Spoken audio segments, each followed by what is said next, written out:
برطانوی وزیر خارجہ نے لاک ڈاؤن میں فوری نرمی خارج از امکان قرار دے دی۔ ڈومینک راب کہتے ہیں فی الحال لاک ڈاؤن میں نرمی کا کوئی امکان نہیں۔ ایران میں معیشت کا پہیہ چلانے کے لیے کم رسک والے کاروبار کھول دیے گئے۔ دکانیں کھلنے کے باوجود گاہکوں کا رش کم، لوگ آن لائن فروخت پر انحصار کرنے لگے۔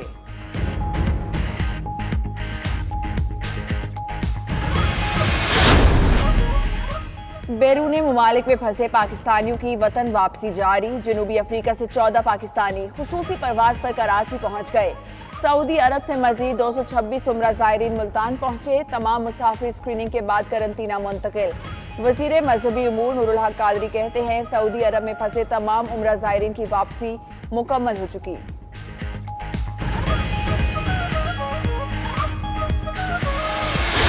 صحت کے شعبے میں بہتری کے دعوے کی کلئی کھل گئی۔ چانڈکا اسپتال میں داخل مریض کو ناکارہ بیڈ پر ایکس رے کے لیے لے جانے کی ویڈیو وائرل۔ ایک اور مریض کو ٹھیلے پر لٹا کر ٹیسٹ کے لیے لیبارٹری تک پہنچایا گیا۔ ماہانہ کروڑوں روپے بجٹ کے باوجود چانڈکا اسپتال کی خراب صورتحال کا ذمہ دار کون؟ شہریوں کا ایک ہی سوال۔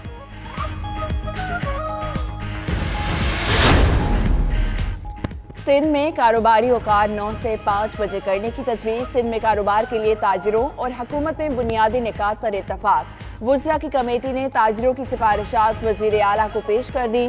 تاجروں نے تجویز دی پیر اور منگل کو تعمیراتی اور آٹو موبائل سیکٹر کھولا جائے۔ جیولری اور کپڑے کا کاروبار بدھ اور جمعرات کو ہو۔ الیکٹرانکس، کمپیوٹر، موبائل مارکیٹ جمعے اور ہفتے کو کھولنے کی تجویز۔ سندھ حکومت وفاقی حکومت سے بات کرے گی۔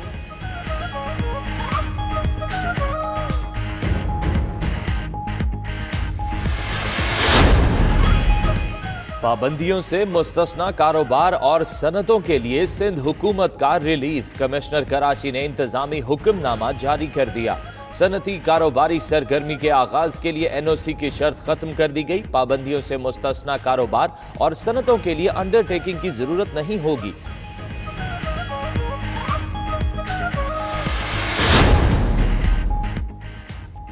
وزیر اعظم عمران خان کا رمضان المبارک میں مساجد کھولنے کے لیے علماء کرام سے مشاورت کرنے کا فیصلہ۔ ذرائع کے مطابق وزیر اعظم نے گورنر سندھ کو آج اجلاس بلانے کا کہہ دیا۔ گورنر ہاؤس کراچی میں ٹیلی کانفرنس کے ذریعے اجلاس ہوگا۔ مفتی منیب الرحمان، مفتی تقی عثمانی اور علامہ شہنشاہ نقوی سمیت دیگر کی شرکت متوقع۔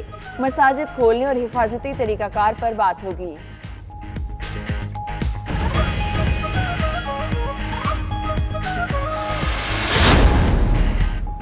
ریلیف آپریشن پر بھی وفاقی اور سندھ حکومت میں تنازع۔ سندھ حکومت کا ٹائیگر فورس کو ریلیف اور راشن کی تقسیم میں شامل نہ کرنے کا فیصلہ۔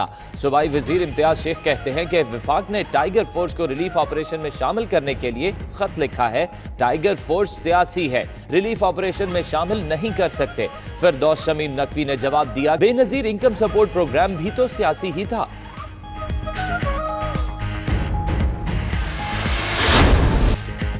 وزیر اعظم عمران خان مظلوم بھارتی مسلمانوں کی آواز بن گئے۔ ٹویٹر پیغام میں کہا مودی حکومت کا اقدام جرمن نازیوں جیسا ہے۔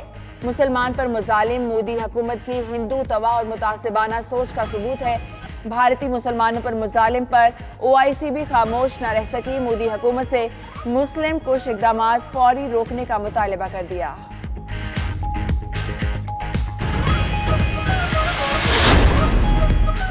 وزیر اعظم کے مشیر بابر اعوان نے نواز شریف کو واپس پاکستان آ کر علاج کرانے کا مشورہ دے دیا۔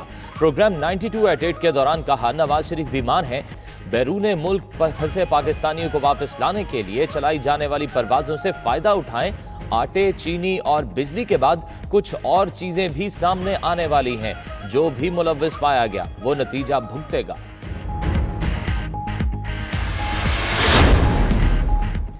قومی کرکٹ ٹیم کے چیف سلیکٹر کا کھلاڑیوں کے 2 روزہ فٹنس ٹیسٹ آج سے شروع کرنے کا اعلان۔ مصباح الحق کہتے ہیں کہ فٹنس ٹیسٹ کا مقصد کھلاڑیوں کو گھروں میں محدود ہونے کے ساتھ ان کی فٹنس برقرار رکھنا ہے۔ امید ہے حالات جلد بہتر ہوں گے اور شائقین کھلاڑیوں کو گراؤنڈ میں دیکھیں گے۔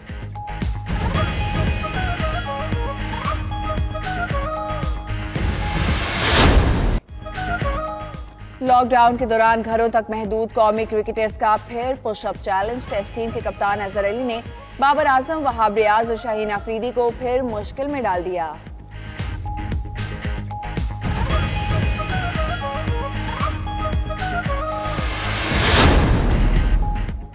قومی کرکٹر رومان رئیس بھی مستحق افراد کی مدد کے لیے اپنی اشیاء نیلامی کے لیے پیش کر دی۔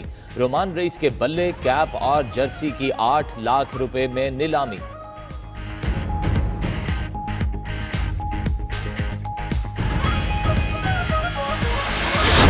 صحتیابی پر اللہ کا لاکھ لاکھ شکر گزار ہوں۔ دنیا بھر سے مداحوں نے میری صحتیابی کے لیے دعائیں کی۔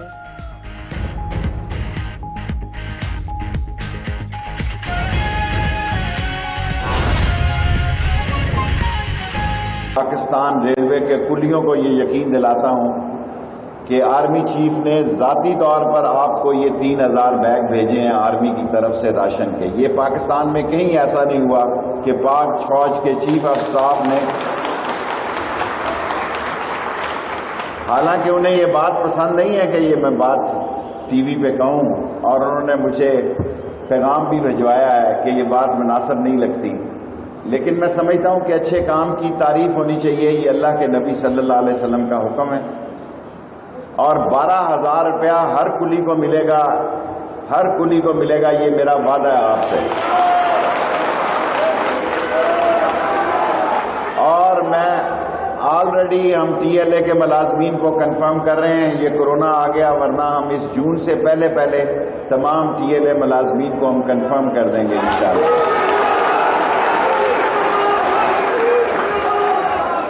اور ہمیں یہ لوگ جو تانے دیتے تھے سیاسی بات میں، جب یہ چلے جائیں گے آفیشیل، پھر میں آپ سے بعد میں کر لوں گا، کیونکہ یونیفارم کی موجودگی میں سیاسی بات کرنا مناسب نہیں ہے۔ گیلانی صاحب کو تو میں نے تیار کر لیا ہے، وہ بیٹھے رہتے ہیں، کوئی سیاسی بات بھی ہو تو خیر ہے، لیکن پاک آرمی کے لوگ اور دوسرے سروسز کے لوگ ہیں نہیں پھیلا سکتا، اور جس کے پاس کوئی روزگار نہیں ہے، جو غیرت مند ہے، جو محنت سے کمانا چاہتا ہے، جو وہ کسی کے آگے ہاتھ پھیلانا جو اپنی توہین سمجھتے ہیں، اس سفید پوش طبقے کا سب سے بڑا مسئلہ ہے۔ پاکستان میں کورونا اللہ کے فضل سے کنٹرول ہے۔ امریکہ کی طرح 2300 یا 2700 لوگ ایک دن میں نہیں مر رہے، نہ اسپین کی طرح، نہ بیلجیم کی طرح، نہ کسی اور ملک کی طرح، نہ فرانس کی طرح۔ ابھی تک حالات کنٹرول میں ہیں، اور اس رمضان میں اجازت بھی کل حکومت نے دے دی ہے کہ نمازی جو ہیں 5 سے زیادہ فاصلے سے نماز پڑھ سکتے ہیں۔ سو اللہ سے مانگیں، اللہ ہی بڑا ہے، اللہ ہی نے یہ وبا ختم کرنی ہے۔ اللہ ہی کی طرف سے اگر ہم سے کوئی غلطیاں کوتاہیاں ہوئی ہیں تو اللہ نے معاف کرنا ہے، اور پاکستان پر اللہ نے خاص کرم کرنا ہے، اور میرا دل کہہ رہا ہے کہ کورونا پاکستان میں کنٹرول ہوگا، اور یہاں وہ تباہی نہیں پھیلائے گا جو یورپ میں پھیلتے ہیں انشاءاللہ۔ میں آپ کا مشکور ہوں، بعد میں سیاسی باتیں کریں گے۔ ابھی یہ ٹرین جو ہے میں نے تو دیکھ لی ہے، اگر ایک دفعہ اور پھر اس کوچ کو دیکھنا چاہیں تو ہم دیکھ سکتے ہیں، ورنہ آپ کا بہت بہت شکریہ۔ Thank you very much. وزیر ریلوے شیخ رشید لاہور میں تقریب سے خطاب کر رہے تھے۔ ان کا کہنا تھا کہ کورونا پاکستان میں کنٹرول ہے، یورپین ممالک کی طرح تباہی نہیں مچا رہا۔ کورونا مکمل طور پر کنٹرول ہو جائے، اس کے بعد ٹرین سروسز بحال ہو۔ سے وہ کلی حضرات آ جائیں، اور پھر اپنا ایک ایک بات میں پیچھے سے اٹھاتے لیں، آ جائیں۔ کون سے لوگ ہیں جنہوں نے آگے آنا؟ آ جائیں، جن کے ہیں وہ 5-10 اب کر لیں، باقی 500-600 بعد میں بانٹ دیں۔ آج کل لوگ دیکھ ہی ٹی وی رہے ہیں اور کام ہی کوئی نہیں ہے۔ اور میں نے عمران خان صاحب کا مشہور ہوں کہ پنجاب کے سارے دفعہ 144 میں موٹر سائیکلوں کے 2100-2200 آدمی چھڑائے ہیں۔